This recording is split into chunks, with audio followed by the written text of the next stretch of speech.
नमस्कार मित्रों। आज हम हिस्ट्री का दूसरा लेक्चर अटेंड कर रहे हैं, जिसका टॉपिक है हड़प्पा सभ्यता या सिंधु घाटी सभ्यता। ये भारत की सबसे प्राचीनतम नगरीय सभ्यता थी, जिसका नामकरण कई आधारों पर हुआ है, जिसमें कि हम देखेंगे कि जो सिंधु थी और सिंधु की सहायक नदियां थीं, उनके आधार पर जब इसका नाम पड़ा तो उसको सिंधु सभ्यता कहा गया। और इस सभ्यता में जो सबसे पहला पूरा स्थल खोजा गया था हड़प्पा, जिसके आधार पर इसका नाम हड़प्पा सभ्यता भी पड़ा। और इसे कांस्य युगीन सभ्यता के नाम से भी जाना जाता है, क्योंकि कांस्य के निर्माण की जो सर्वप्रथम जानकारी या तकनीक जो हम लोगों को ज्ञात हुई, उसके आधार पर इसे कांस्य युगीन सभ्यता कहा जाता है। अब यहाँ एक फैक्ट और है जो जानने योग्य है कि कांस्य युगीन सभ्यता तो है यहाँ पे, लेकिन यहाँ पे जितने भी औजार निर्मित हुए वो अधिकतर तांबे के थे, कांस्य के नहीं। और इसके नामकरण में अगर ऐतिहासिक विभाजन को देखेंगे हम लोग, तो ऐतिहासिक विभाजन की जानकारी जो है वो ऐतिहासिक काल में रखा जाता है, क्योंकि इस काल जो लिपि प्राप्त हुई थी वो लिपि हम लोग अभी तक पढ़ नहीं पाए हैं। उसके बहुत से कारण हैं जिनके हम आगे वीडियो में चर्चा करेंगे। और इसमें बात की जाए जो साक्ष्य मिले हुए हैं, उन साक्ष्यों में अनाज में दाने हैं, गेहूं है, जौ है, दाल है, सफेद चना है, तिल है, बाजरे के दाने हैं और कम मात्रा में चावल के दाने भी प्राप्त हुए हैं।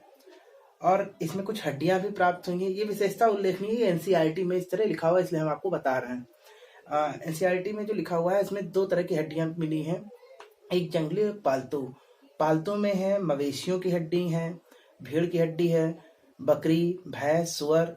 और जंगली में वराह, वराह मतलब सुअर होता है, जंगली सुअर को वराह बोलते हैं। और हिरण है, घड़ियाल है, इन सब की हड्डियां मिली हैं। इसके साथ ही मछली और पंछियों की भी हड्डियां प्राप्त हुई हैं। अब बात करते हैं हड़प्पा सभ्यता के उद्भव के संबंध में। तो इस संबंध में विद्वानों ने दो सिद्धांत दिए हुए हैं, एक है वैदेशिक उद्भव का सिद्धांत और दूसरा है स्थानीय उद्भव का सिद्धांत। तो वैदेशिक उद्भव का जो सिद्धांत था उसमें जो प्रमुख विद्वान थे उसमें डी.एच. गार्डनर थे और सर जॉन मार्शल थे, व्हीलर थे, राखलदास बनर्जी थे, दयाराम शाहनी थे। ये इसके समर्थक थे वैदेशिक उद्भव सिद्धांत के। इन लोगों का मानना था कि जो ये सभ्यता थी ये दक्षिण मेसोपोटामिया के सुमेराइट जो लोग थे उनसे ये सभ्यता विकसित हुई थी। वहीं पे दूसरी तरह देखा जाए तो जो स्थानीय उद्भव का सिद्धांत था, इसके समर्थकों में डीपी अग्रवाल, आल्विन दंपति, रफीक मुगल, आर.एस. बिष्ट, सर रंगनाथ, ये कुछ प्रमुख समर्थक थे। इन्होंने स्थानीय नवपाषाणिक वस्तियों से हड़प्पा सभ्यता के उद्भव को माना। अब इसकी हड़प्पा सभ्यता की पृष्ठभूमि की बात की जाए तो पृष्ठभूमि के बारे में जो हमें सर्वप्रथम जानकारी मिलती है वो 1826 में एक विद्वान थे, पुरातात्विक विद्वान नहीं थे लेकिन वो पुरातत्व का अध्ययन करने वाले थे, चार्ल्स मैसन। उन्होंने इस टीले की सबसे पहले खोज की, लेकिन जो उस समय के लोग थे उन्होंने इस पर ध्यान नहीं दिया। उसके बाद जब 1856 में लाहौर से कराची के लिए रेलवे लाइन का कार्य चल रहा था, तो उस टाइम एक ब्रिटिश अधिकारी थे जॉन विलियम, तो उन्होंने इसकी जानकारी प्राप्त की। उन्हें रेत और पत्थरों की कुछ आवश्यकता महसूस हुई थी, तो इस टाइम उन्हें मतलब ये जगह प्राप्त हुई थी, जिसके बाद में अलेक्जेंडर कनिंघम जो थे, ये इन्हें मतलब भारतीय पुरातत्व का जनक भी कहा जाता है। इन्होंने 1853 से 1873 के बीच में 20 साल तक इस जगह के में छोटपुट उत्खनन का कार्य किया, खुदाई की। और यहाँ जो चित्राक्षर मिले हुए थे और एक सिंगीय मुहरें जो प्राप्त हुई थी, उन पर इन्होंने अपनी एक रिपोर्ट भी प्रकाशित कराई थी। और बाद में जब भारतीय पुरातत्व सर्वेक्षण विभाग के 1921 में महानिर्देशक बने सर जॉन मार्शल, उन्होंने उस समय दयाराम शाहनी, राय बहादुर की उपाधि इनको मिली थी, राय बहादुर दयाराम शाहनी को इस जगह की विधिवत उत्खनन के निर्देश दिए और इसमें इन्होंने अपना नेतृत्व प्रदान किया, मतलब सर जॉन मार्शल ने अपना नेतृत्व प्रदान किया। तो जो दयाराम शाहनी सर थे ये पंजाब गए। पंजाब के मतलब तब जो जिला पंजाब में था वो था मोंट गोमरी जिला। इसमें जो रावी नदी थी उसके तट पर ये गए और इन्होंने हड़प्पा सभ्यता के जो टीले प्राप्त हुए थे, अवशेष थे, उसकी सबसे पहले विधिवत खुदाई कराई और उसका अध्ययन किया। इसके बाद 1922 ईस्वी में राखल दास बनर्जी थे, इन्होंने सिंध प्रांत के लरकाना जिले में सिंधु का जो दाहिना तट था उस पर मोहनजोदड़ो की खोज की और उसकी खुदाई और उत्खनन का कार्य किया। और 1924 में सर जॉन मार्शल ने विश्व पटल पर सिंधु घाटी सभ्यता की खोज की घोषणा की और इस क्रम में 1944 में भारतीय पुरातत्व सर्वेक्षण के डायरेक्टर जनरल बने एम व्हीलर ने एक समान क्षैतिज इकाइयों के आधार पर खुदाई न कर एक टीले के एक स्तर के विन्यास के अनुसरण को महत्व दिया। और इसके बाद अब बात कर लेते हैं सभ्यता की सीमाओं पे। इसकी जो सीमाएं थी वो भौगोलिक सीमाएं थी, राजनीतिक नहीं। मतलब इनका किसी राष्ट्र की सीमाओं से कोई मतलब विशेष समानता उनकी नहीं है। इनकी जो भी सीमाएं हैं वो भौगोलिक रूप की हैं।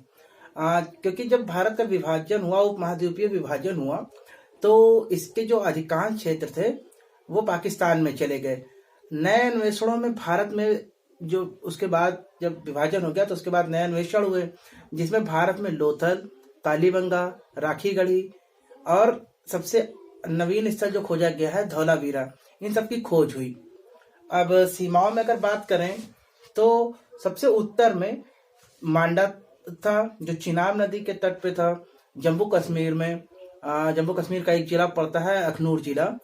और जो सबसे साउथ में यानी दक्षिण में जो स्थान खोजा गया दैमाबाद, ये प्रवरा नदी के किनारे था, अहमदनगर जिला महाराष्ट्र। और पूर्व की बात की जाए तो आलमगीरपुर, ये हिंडन नदी के किनारे पे था, मेरठ उत्तर प्रदेश में। पश्चिम में देखा जाए तो बलूचिस्तान पाकिस्तान का जो एरिया था वहाँ सुतकांगे डोर खोजा गया, ये दास्क नदी के किनारे था। पूरब से पश्चिम का जो हम लेंथ देखते हैं वो टोटल 1600 किलोमीटर थी और उत्तर से दक्षिण का जो टोटल एरिया था, जो दूरी थी, वो थी 1400 किलोमीटर। कुछ संक्षेप में हम लोग देख लेते हैं कि जो ये सभ्यता थी हड़प्पा सभ्यता, इसका आकार कैसा था। तो इसका आकार जो था वो त्रिभुजाकार था। इसका क्षेत्रफल 12,99,600 किलोमीटर स्क्वायर था। और इस काल में एक क्वेश्चन पूछा जाता है कभी कभी कि हड़प्पा सभ्यता की जुड़वा राजधानी कौन सी थी। तो इसमें थी हड़प्पा और मोहनजोदड़ो, ये जुड़वा राजधानी इनको कहा जाता है। और ऐसा कहने वाले ऐसा विचार दिया था स्टुअर्ट पिगट ने। हड़प्पा काल में सबसे जो बड़ा स्थल था वो था मोहनजोदड़ो, उसके बाद में गनेरी वाला, फिर हड़प्पा, फिर धौलावीरा और राखीगढ़ी, जिसमें से धौलावीरा और राखीगढ़ी ये क्रमशः भारत के सबसे बड़े हड़प्पा स्थल थे। अभी तो हमने जो शुरुआत में बात की थी कि इसको ऐतिहासिक काल क्यों कहते हैं, वो कहते हैं इसकी लिपि की वजह से।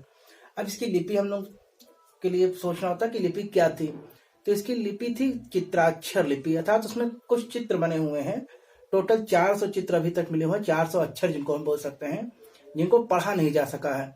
ऐसा पढ़ा नहीं जा सका है इनकी लेखन शैली के कारण।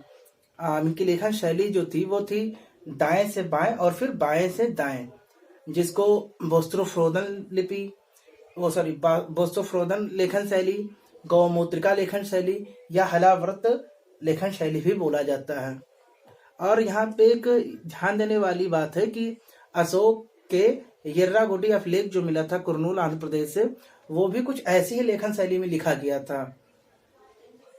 अब हमने बात यहाँ पे की हड़प्पा के उद्भव की, हड़प्पा की पृष्ठभूमि की और इसकी लिपि की हम लोगों ने अभी बात की है। अब इसके आगे हमारा जो दूसरा लेक्चर आएगा उसमें आप देखेंगे इसकी नगर नियोजन व्यवस्था, सड़क निर्माण कैसे होता था, इनका धार्मिक जीवन कैसा था, आर्थिक जीवन कैसा था। कोशिश करेंगे इसका जो नेक्स्ट लेक्चर है उसमें पूरा टॉपिक कंप्लीट करा दिया जाए। तब तक के लिए धन्यवाद।